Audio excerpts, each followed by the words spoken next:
Okay, yeah, it's 11th of February 2023.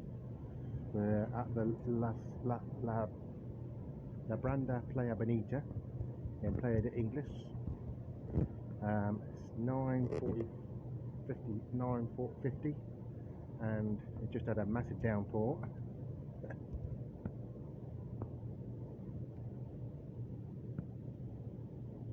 But I think the sun's going to come out later. Seems to be the case that the clouds come down from the north towards the south, and all the sun disappears. Then in the afternoon the sun comes out, and it's not too bad.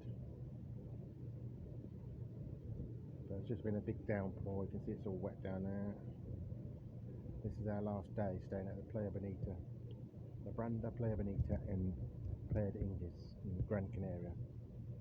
It's now the 11th of Feb 2023.